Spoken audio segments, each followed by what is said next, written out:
Army mobile হসপিটালে স্বাগত জানাচ্ছি।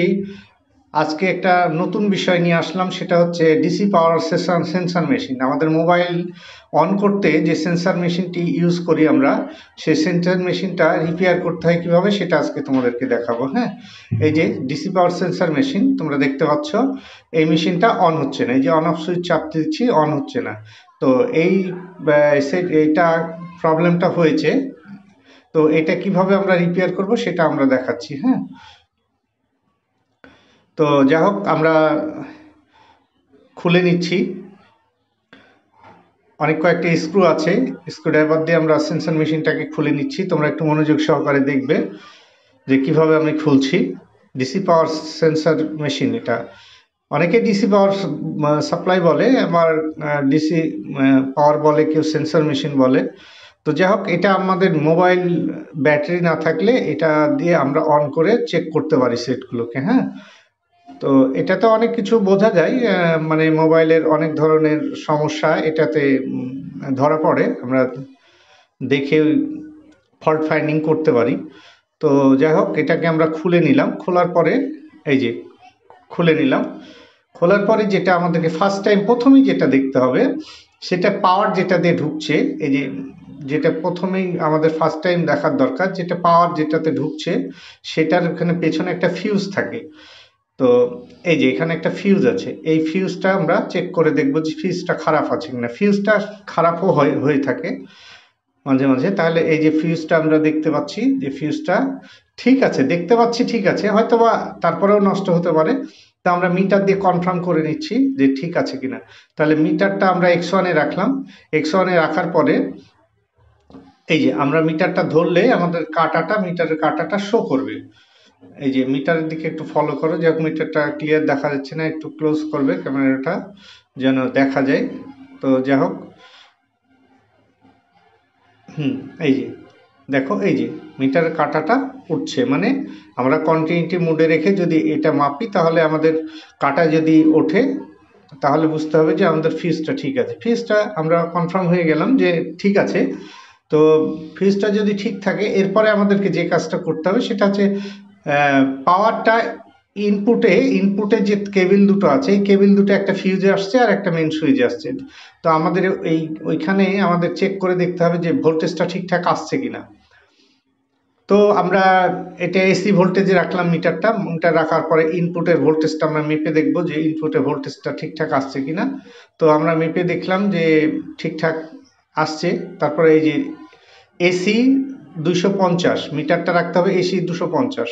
তাহলে এই যে আমরা ইনপুটের যে লাইনটা যেখানে আসছে অলরেডি, মানে ইনপুটের যে প্লাগ থেকে যে ভোল্টেজটা এসে সেন্সর মেশিনে ঢুকছে, এই যে দুটো কেবিল, এই যে এখানে একটা ফিউজের এখানে একটা, আর একটা মেন সুইচ আসছে। এই যে এখানে মেন সুইচ একটা, এই দুটো তারে আমার ধরার পরে যদি ভোল্টেজটা ঠিকঠাক আসে, তাহলে বুঝতে হবে যে আমাদের মেন তারের কেবিলে ভোল্টেজটা ঠিকঠাকই আসছে। তার মানে মেন লাইন ঠিক আছে। আমরা মেপে দেখলাম মেন লাইনটা ঠিক আছে।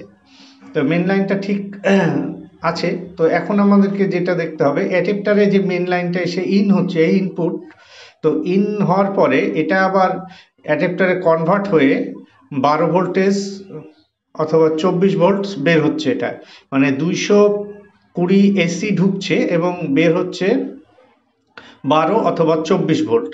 এই দুটো কানেকশানে 12 অথবা 24 ভোল্ট এখানে আউটপুটে দিচ্ছে। তো আমাদের ইনপুটে ভোল্টেজ আছে, আউটপুটে ভোল্টেজটা নেই। তো আউটপুটে যদি ভোল্টেজটা না থাকে, সেক্ষেত্রে আমাদেরকে ধরে নিতে হবে অ্যাডাপ্টারটা আমাদের সমস্যা আছে, ট্রান্সফর্মারটা খারাপ হয়ে গেছে। তো আমরা ভোল্টেজটা আমরা পাচ্ছি নাকি দেখি। আমরা আউটপুটে ধরলাম, এই যে এখানে আউটপুটে আমরা ধরছি। এখানে ধর পরে মিটারটা আমাদের মিটারে ভোল্টেজ দেখাচ্ছে কিনা, না মিটারে ভোল্টেজ দেখাচ্ছে না। তার মানে আউটপুট আমাদের ভোল্টেজ, এখানে ধরার পরে আমাদের আউটপুটে কোনো ভোল্টেজ শো করছে না। এই যে অ্যাডাপ্টার থেকে যে লাইন দুটো বেরিয়ে আসছে সেটাতে আউটপুট বলা হচ্ছে। তো এখানে না দেখাচ্ছে না, তার মানে আউটপুটে কোনো ভোল্টেজ নেই। তার মানে ট্রান্সফর্মার থেকেই আমাদের আউটপুট ভোল্টেজটা আসছে না।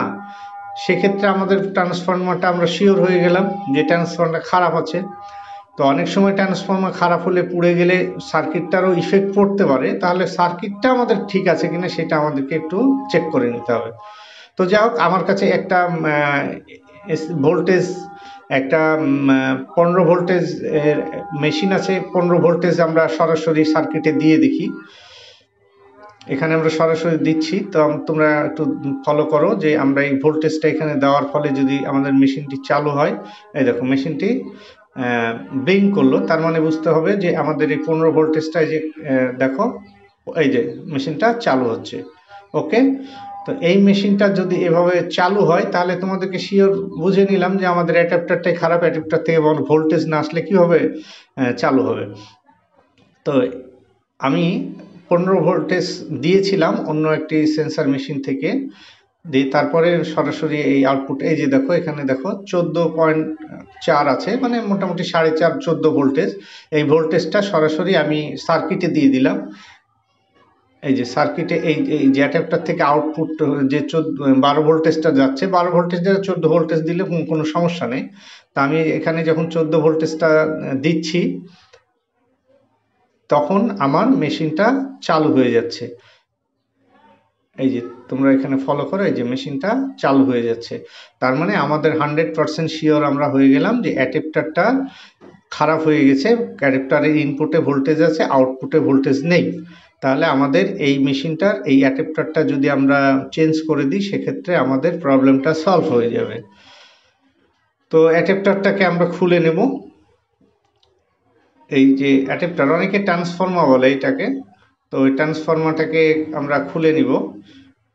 তো ট্রান্সফর্মারটা খুলে আমাদেরকে ট্রান্সফর্মারটা চেঞ্জ করে দিলে আমাদের এই সমস্যাটার সমাধান আমাদের হয়ে যাবে।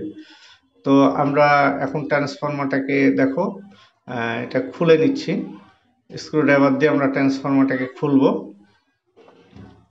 ধীরে স্থিরে খুলবো আমরা, সার্কিটে কোনো আঘাত না লেগে সার্কিটের কোনো পার্টস যেন ভেঙে না যায়।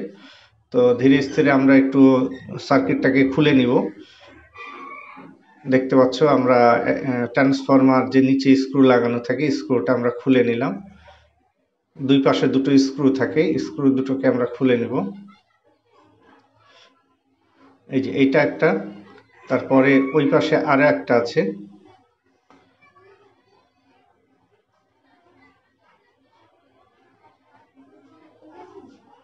এই যে দেখতে পাচ্ছ এই পারের স্ক্রুটাও আমরা খুলে নিচ্ছি। তো দুই পারের স্ক্রুটাই আমাদেরকে খুলে নিতে হবে, খুলে তারপরে অ্যাডাপ্টারটা ওখান থেকে বের করতে হবে। একটু সময় লাগছে, তো একটু কাজ করতে গেলে সাধারণত সময় লাগবেই। তো তোমরা দেখতে পাচ্ছ আমি সাধারণত মোবাইলের সঙ্গে যেগুলো রিলেটেড সেই জিনিসগুলোই আমি সাধারণত ভিডিও পোস্ট করে থাকি। তো এটা যেহেতু আমাদের সার্ভিসিংয়ের একটা পার্ট, তো তাই জন্য আমি এই ভিডিওটাও দেখাচ্ছি, যা অনেক টেকনিশিয়ানরা আছে সেক্ষেত্রে তাদের জন্য একটু সুবিধা হবে। যে মেশিনটা খারাপ হয়ে গেলে সাধারণত এই ট্রান্সফর্মারটাই খারাপ হয়। তো ট্রান্সফর্মারটা খারাপ হলে এই মেশিনটা অনেকেই নতুন নিয়ে নেয়। তো তোমরা নতুন না নিয়ে এই ট্রান্সফর্মারটা যদি লাগিয়ে দাও তাহলে তোমাদের মানে আর মেশিনটা কেনা লাগলো না। দেখা যাচ্ছে মেশিনটা যা দাম আছে, অনেক টাকা দাম আছে, অনেক দামের হয়ে থাকে, 1500, 2000, 4000, 5000, 7000 অনেক দামের আছে। তো দেখা যাচ্ছে যে ট্রান্সফর্মারটা নষ্ট হলে 200 টাকা খরচ করলেই এই প্রবলেমটা সলভ হয়ে যায়। তো সেক্ষেত্রে তোমরা এই ট্রান্সফর্মারটা সরাসরি চেঞ্জ করে দিবে, তাহলে এই প্রবলেমটা দূর হয়ে যাবে। তো আমি ট্রান্সফর্মারটাকে খুলে নিলাম। এই যে ট্রান্সফর্মারটা দেখতে পাচ্ছ আমরা খুলে নিয়েছি। তো ট্রান্সফর্মার খোলার পরে আমরা এই ট্রান্সফর্মারটা নাম্বার দেখে এই নাম্বার অনুযায়ী আমরা ট্রান্সফর্মারটা একটু কিনে এনে আমি লাগিয়ে দিলেই সমস্যাটা আমাদের সমাধান হয়ে যাবে। খুবই ছোট বিষয়, মানে এটা খুব সহজেই সমাধান করা যায়। তো তোমরা এই যে দেখো ইনপুটের দুটো লাল তার আছে এবং আউটপুটে দুটো দুটো দুটো চারটা, আউটপুট চারটা বেরোচ্ছে, মানে একটা দিয়ে 12 ভোল্টেজ, একটা দিয়ে 24 ভোল্টেজ বেরোচ্ছে, আর ইনপুটে তো 220 ভোল্টেজ ঢুকছে এসি। তো এইভাবেই আমরা এই ট্রান্সফরমারটাকে, যদি আমার কাছ থেকে এখন ট্রান্সফরমার নেই তো যাই হোক নতুন ট্রান্সফরমার একটা কিনে আমরা লাগালে মেশিনটা চালু হয়ে যাবে। তো যাই হোক আমার যারা ভিডিওটা দেখছো, যারা টেকনিশিয়ান ভাইরা আছো, তারা এটা দেখেই তোমরা সমস্যার সমাধানটা করতে পারবে। তো যাই হোক ভিডিওটা অনেক বড় হয়ে গেল। তো আসলে কাজটা দেখাতে হলে তো একটু বড় হবেই। তো তারপরে আমি একবার ট্রান্সফরমারটা খুলে নিয়েছি। দেখো, খুলে নেওয়ার পরে একবারে সরাসরি আমি একটা 12 ভোল্টেজ একটা ইয়ে করে আমি দেখাচ্ছি তোমাদেরকে অন হচ্ছে কিনা। দেখতে পাচ্ছ, এই যে সার্কিটের উপরে এই যে আমি ভোল্টেজটা দিয়ে দিলাম, ব্যাস দেখো মেশিনটা চালু হয়ে গেল। ঠিক আছে, এই যে দেখো মেশিনটা চালু হয়ে গেছে। তার মানে ট্রান্সফরমারটা লাগিয়ে দিলেই ব্যাস আমাদের ওকে, আর কোনো সমস্যা নেই। তো যাই হোক আমার ভিডিওটা মনোযোগ সহকারে দেখার জন্য সবাইকে অসংখ্য ধন্যবাদ। সবাই ভালো থাকবে। আর মোবাইল হসপিটালের পক্ষ থেকে সবাইকে অশেষ ধন্যবাদ জানাচ্ছি। আমার চ্যানেলটি যারা সাবস্ক্রাইব করেনি একটু সাবস্ক্রাইব করে দিবেন, নোটিফিকেশন বেলটা অন করে